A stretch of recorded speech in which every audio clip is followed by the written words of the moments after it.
Tama na. Ano to? Wala na namang ulam? Mahal, pangako bukas may kakainin na tayo. Sinabi mo rin yan kahapon. Paano tong anak natin, ha? Paano natin ito bubuhayin? Mahal, please, magtulungan tayo. Makakaahon din tayo dito. Ayoko na. O ito, ikaw na maghalaga niyan. Mahal, please, wag mo naman kaming iwan. Babalik na ako sa dati kong buhay. Sa buhay na nakakakain ako na masarap. Sa buhay na nakakapag-party ako. Sa buhay na prinsesa ako. Ayoko na ng gantong buhay. Mahal, please, babawi ako. Kaya mo na yan.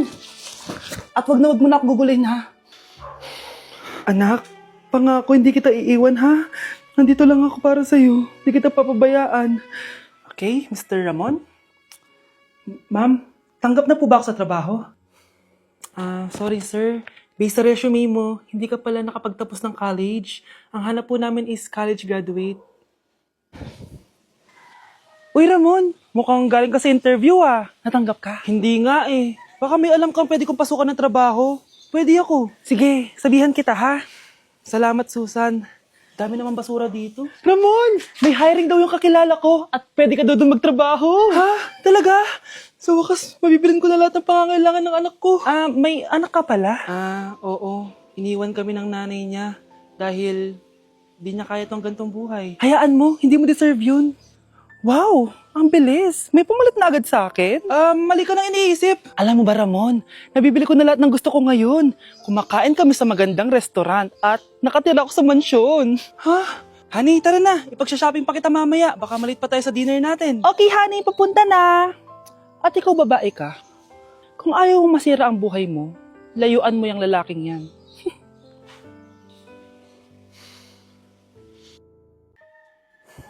Iniisip mo pa rin ba yung sinabi ng dati mong asawa? Baka totoo nga. Na isa lang akong hampas lupa. Na hindi nagaganda ang buhay. Ano ka ba? May anak ka na umaasa sa'yo. Tsaka, magkakatrabaho ka na, di ba? Hindi ko na alam. Sobrang bigat na. Pero salamat, Susan. Napagaan mo loob ko.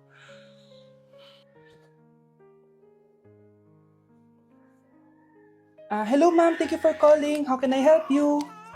Baby, huwag ka muna umiyak, please. Sorry, ma'am. Ako muna bahala kay Scarlett, ha? Mag-focus ka lang dyan. Thank you, Susan. Yes, ma'am. I will help you. Scarlett, pagtanda mo, magiging proud sa'yo ang tatay mo. Tay, papasok na ako ng school, ha? Grabe na talaga, anak ko. Dalaga na talaga. Proud ako sa'yo, anak. Mas proud ako sa'yo, Tay. Kasi kahit sobrang hirap ng buhay natin dati, nakaya mo. O, tignan mo, manager ka na ngayon. Lahat ng ginagawa ko, anak, para sa'yo lahat to. Naku, ang sweet naman na magtatay. Sana, ikaw na lang naging nanay ko, Tita Susan. Ha? Ano ka ba, Scarlett? Oh, sige na, malilate na pala ako. Bye tayo, bye, Tita. Hi, first day of school. Sana maging masaya tong chapter ng buhay ko. Kailangan may picture ako. Hoy, cellphone ko! Akala mo ba makakatakas ka? Balik mo yan.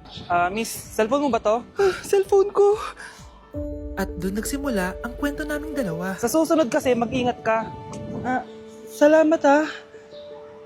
Simula nun, palagi na kami sabay kumain. At syempre, nagsishare ng baon. Palagi din kami tumatambay pag walang teacher at pinagchichismisan namin ang mga classmates namin. Sabay din kami umuwi hanggang sa... Uy, Scarlett! Tara, sabay na tayo umuwi.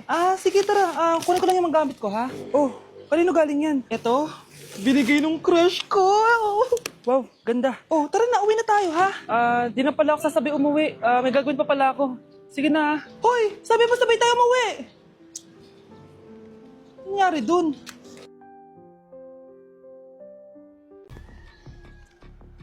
Balita ko, dyan nagtatrabaho yung dati kong asawa. Siguraduhin yung masisisante nyo yan. Dahil ayaw ko ng peste sa kumpanya ng asawa ko. Naintindihan? Susan, alam mo, feel ko talaga mapopromote na ako anytime. Kasi sabi ng manager namin, isa ako sa pinakamagaling sa amin. Ngayon pa lang, congrats na kita. Simula pa lang, alam ko naman na kaya mo. Alam mo, okay din pala na hiniwalay na ako ng asawa ko. At least ngayon, alam ko talaga kung anong habol niya sa akin. Yun ay pera. Madami pang ibang babae dyan, ano ka ba? Tsaka ang importante ngayon, nakafocus ka sa pagpapaganda ng buhay niyo. Oh, luto na to. Kaya na tayo. Yes po, ma'am. Okay po. Ma'am, i-hold ko po muna kayo, ha? Wait for a while. Sino itong tumatawag? Sir Ramon, may bad news po ako sa'yo. Ayaw ka po ng boss namin. Ano? Kaya tatanggalin ka sa trabaho. Anong tanggal na ako sa trabaho, ha? Utos lang po sa amin. Hindi pwede yun. Sorry sir, humanap ka na lang po na ibang trabaho. Bakit puro na lang kamalasan dumadating sa buhay ko? Ay. Si Michael ba yun? Michael! Scarlett, bakit pinauna mo ako umuwi kahapon? Eh di ba palagi tayo sabay umuwi? May ginawa ako. Tsaka baka magselos yung nagbigay ng bulaklak sa'yo. Para ka namang ano dyan? Tsaka alam mo, na-realize ko, hindi ko na pala siya crush. Tara na nga, manood na lang tayo ng movie sa bahay, yung horror. Sige na nga. Michael? Ma? Ano ginagawa mo dito, ha? Get in the car, uuwi na tayo. Di ba sabi ko sa'yo, nababoard ako sa bahay, kaya umalis ako? Michael, siya yung nanay mo. Kilala mo nanay ko? At sino naman tong babaeng kasama mo, ha?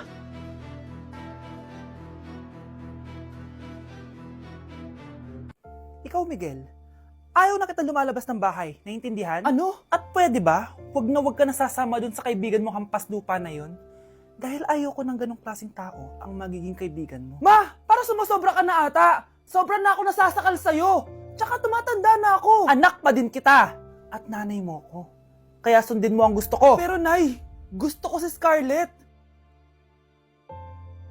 Parehas kami ng nanay ni Michael. So ibig sabihin nun, magkapatid kami. Sinong kapatid mo, anak? Wala po, Tay. Bakit po? Anak, wala na ako sa trabaho. Tay, pero wag ka mag-alala, anak. Iisip ako ng paraan. Hindi tayo maghihirap. Magtutulungan tayo dito, Tay, ha? Kaya natin to. Salamat, anak. Susan, sure ka ba dito? Last money ko na kasi to, eh. Magtiwala ka lang, Ramon. Para sa anak mo. O, ito na mga pinagawa mo, ha? Magbenta na tayo. Tara na. Sige, tara. Scarlett, ayaw sa'yo ng nanay ko. Ayaw niya akong magipagkaibigan sa'yo. Pero hindi niya ako mapipigilan. Michael, may kailangan din akong sabihin sa'yo. Yung nanay mo, tsaka yung nanay ko. Kailan ka pa natutong hindi sumunod sa akin, Michael, ha? Ma, dahil ba sa babaeng to? Please, tama na! Ayaw mo talaga makinig sa akin? Pwes, ipapadala na kita sa US at doon ka na mag-aaral. Michael! Jo, ano? Ayaw mo na? Pagod ka na? Ayaw mo na? Pagod na pagod na pagod na pagod na pagod na pagod na pagod na pagod na pagod na pagod na pagod na pagod na pagod na pagod na pagod na.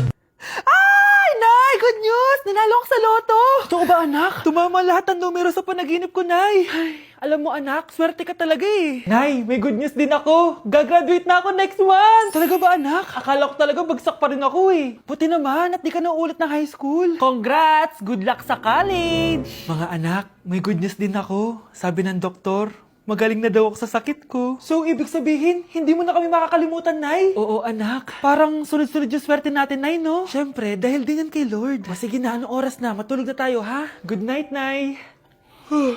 Grabe, ang kalat naman. Oo, anak. Ba't kasing ka pa? Nay, sobrang kalat kasi dito sa bahay. Naglinis lang ako. Anak, tigil mo yan! Masama yan! Ha? Bakit? Masama na ba maglinis, Nay? Hindi mo ba alam yung pamahiin na bawal magwalis sa gabi? Kasi pag nagwalis ka, parang tinataboy mo daw yung swerte palabas ng bahay. Ako, Nay, 2025 na. Naniniwala ka pa rin sa pamahiin? Tumatanda ka na talaga. Ay, hindi ko alam, anak. Takot lang ako na malasin ulit tayo. Sige na, Nay. Itulog mo na yan. Malapit na ako matapos dito.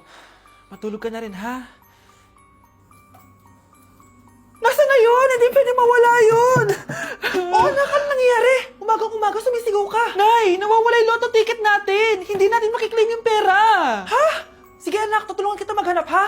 Ay, baka nandito lang yung banda. Oo anak, ba't ka umiiyak? Ayoko na. Ginawa ko naman lahat eh, pero binagsak pa rin ako ng teacher ko. Ano? Hindi na daw ako kasama sa mga gagraduate, Nay. Lahat ng effort ko nasayang. Anak! Nay, magpahinga ka muna. Ako na muna bahala dito. Ano na naman nangyayari sa pamilya natin? Anak? Scarlett? Kyle? Susan? Kamusta ka na? Dok? Ba't nandito ka? Dinalaw kita para kamustahin ka. Mga musta? Eh di ba sabi niyo magaling na ako, Dok? Yun din nakakala ko. Ha? Teka lang, nakita mo ba yung mga anak ko? Susan, matagal nang patay ang mga anak mo. Ha?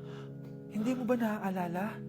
Pareho silang na-depress. Si Scarlett dahil sa nawala niyang lotto ticket. Si Kyle naman dahil hindi nakagraduate. Kaya, ayun. Kailangan mo ulit maggamot, Susan. Dahil lumalala na naman ang demensya mo. Kuya, Ano? pwede po ba akong pumunta doon? Bawal. Gusto kong maglaro doon sa daan. Kulit mo naman. Sige ka, kakain ka ng monster doon. Ayoko makain ng monster, natatakot ako. Dito na lang po ako sa loob maglalaro.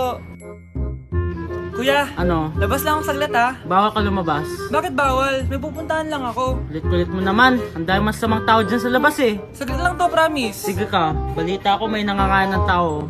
May nangangain ng tao? Nakaka-excite naman. Ready naman ako magpakain eh, basta siya yung kakain sa akin.